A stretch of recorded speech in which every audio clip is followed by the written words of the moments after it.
Right. Welcome Kuma Zimbabwe TV podcast. Nasi Masvingo legend. Ndine legend remuno Masvingo. Yes, his name is Miles Jimba. Mukoma Jimba, Devi? Yes, kuruseze. Zikufamba. Aiwa, tinotenda bawapa podcast kwa. Aiwa, tatumbo support. Aiwa, zvinotenda. Right. Mukoma Jimba. Nyaya iripo. Jimba ndiani? Jimba. Ushida zitanya rero. Vanoda kuziva Jimba ndiani waterere. Zitanya rero ndi Julius Marimbire. Masvingo muno. Alright. Makabva kupi mukoma? Jimba akabva kupi uyu? Saka zvakabulawayo. Sikazokurira muno Masvingo kubva grade 1. Taingwa pa Victoria Junior apa. Totenda pa Victoria High. 11 rusipedzira tiri pa CC apa. Ndipakazita 11 yedu ipapo. Muno Masvingo. Saka muri geto ite Masvingo. Geto ite Masvingo. Makabva muno Masvingo. Muno Masvingo tanga kuti one crash zvose nechi. Mukoma Jimba mama makuroti magara kupi. Saka rodini kuti neswimming pool kuti kwazambano. Muri Masvingo. Vakagurira pa ndopfedu chaibu pa. Aiwa totenda. Right, so imimi muchikura Masvingo. Let's talk about your growing up mu Masvingo muchiri mfana. Kusvika papa nozoziva kuti kuna Jimba. Exactly. Zvakafamba kuti zvakafamba sei? Tanga tichidzidza muno. Ndobva tazopedza form 6 yedu. Patakapedza form 6 I think ndandiri about 18-19. Ndobva ndakwira ndege ndikaenda kuUnited States. Ndobva makaenda kuAmerica. Ndobva ndakaenda kuAmerica kuti ndanga ndichipedza chikoro. Ndamboita brief stint pa UZ up pandakamboita degree. But ndakapedza degree racho ndangoita maybe one semester.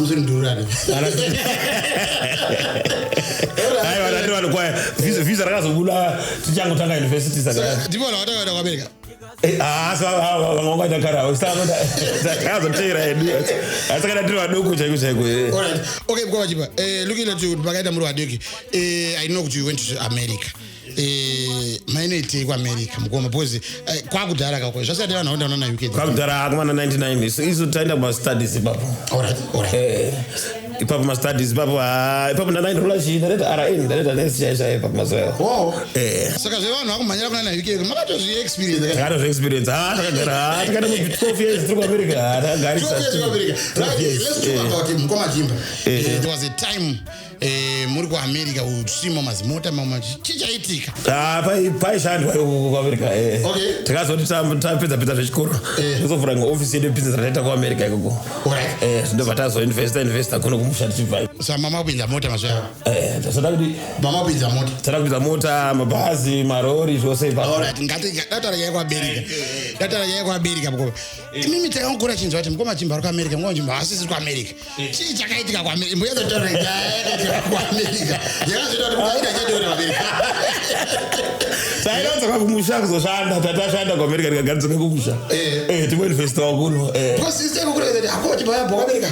kuAmerica achadzoke. kuAmerica achadzoke. Saka ibi bokoti bakakoti dadadzokera kuZimbabwe. Tikadzoka kuZimbabwe timoinvesta simudzire zvekumusha kuno. Okay. Zvatiringoita izvo. Okay, let's talk about iko America ne situation yamaiwa neiko zvino. Do you agree kana do you also disagree kuti zviri right kuti vanhu vaende kuona naAmerica kuti tiende kunze kwenyu? Zvangonaka. Munhu wose kwose kwanongori kana wangwara unongoina. Okay. Chero kuenda kuAmerica, kuenda kuSouth Africa, kuenda kuSwaziland, kuenda kuchero wangongwara chete unongoina. Alright. Mukoma Jimba. Mabva kuAmerica inini. I think you're one of the people wakatanga kupinza mazidota tundra, mazidota mamazimota mutatango. Maenda mabasi. Chii chakaitika? Mabhazi tangochinjawo game tikati.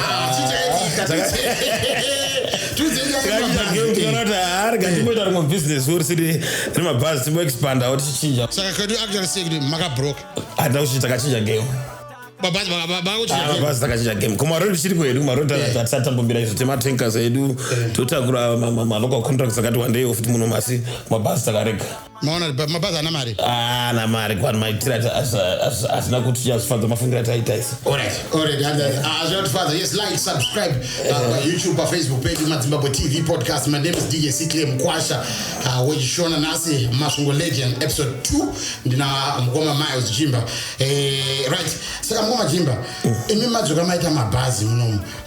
Muri munhu akagara ane property muno Zimbabwe kana kuti makatanga kuti zvakwaya property muno. Tatanga tozakwaya ipapo. Alright. Tatsada hapo takavhatirwa nadoko tatsatana kana chino. Okay. Saka papinda mabhazi ndopapinda maproperty ndopapinda marori papo. Alright. Tosumudzira takadaro portfolio yacho chitende yakadaro. Ndosumudzira portfolio. Right. So now manje imimi you've outdone nyaya dzemabhazi. There is this big brand new company that is fueling energy munomu Masvingo and Zimbabwe. Let's talk about Express Energy. Express Energy. Yes, Express Energy. Papa gara pane building yedenga ri mtown yamangoziva mose. Paingo photocopy pachididi. Prakasiyana mabhazi kata kuchinja manje tikati to kadra festive station yedu ipapo. Alright. Ndovata tochera tikaisa matengi. But zvinhu zmakangozvitanga here kana kuti maitombochiita chigame ichi. Taimbochita hedu pa wholesale but tatisiri pa retail. Saka takazana kuti ngatingota iri yose yangobatana wholesale ne retail. Tosumudzira takadaro game racho. Alright. Yes, that is our Marius Jimba Masvingo Legends. Saka Express Energy mostly mungoita zvefuel chete. It's mostly fuel ne transport. Alright. Transport mode limo. Transport kutotakura kuti matenga anotakura petrol yacho. Alright. Kuna express inotakura sugar kuna natonga tuko. Okay. Then okay, so also mundu mama traka ndoita zvesugar. Itoto ndotaka nanta zvesugar ntakura tonga tu. Alright, yes. Uri kuzvinzwira wega ndi mukoma Miles Jimba. Saka naye mukoma Miles Jimba. Imimi Miles kuita zvefuel ways. We know kuti mune ma competitors.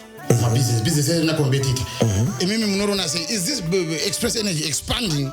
Kana kuti mutofunga kuti munosikile izvo rikanisiye zvindaita dhiri iwe wasikona into ikuzibanda wasitozvona wanga atozvona because Express Energy is one of the biggest companies.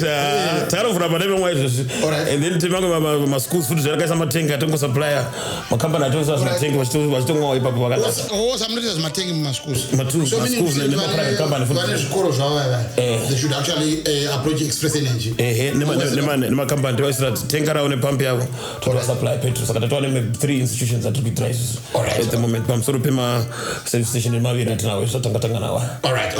That is Express Energy, guys. Mukoma Miles Jimba. Right, Mukoma Miles. Toda kudzoka muno Masvingo. Business iri Masvingo is it good for business? Yes. This is good for business. Msikuna wakaona watoto business tukuone. Alright. Nototendwa tutu Masvingo ne business yenyu mimi. How do you see Masvingo pamberi apo kana tichikura iri kana tichidzika ndizo? Ndikuona kuti ndochamba chikura ine support iri kuone population ari kukura kudai asi market ichingozira kukura kudai because munenge muri kushanda Masvingo chero kuvakwa dzimba dzakanaka nekudii mbongo zvona mose kuti investment iri kupinda zvakanaka. Alright, so are we going to get Express Energy kumarket? Yes, by next year I think tutakuwedzera zvimwe 2 more branches. Alright. Muda kuya location province made alright. So tinde takadaro by next year. So Express Energy location, guys. Yes, like, subscribe our Facebook page pedu and don't see clear. Right, Mukoma Jimba. Semwana akakurira muno Masvingo, mamtara muno murodini. I know you grew up with some other characters. I grew up with Ninga, I grew up with I wonder who's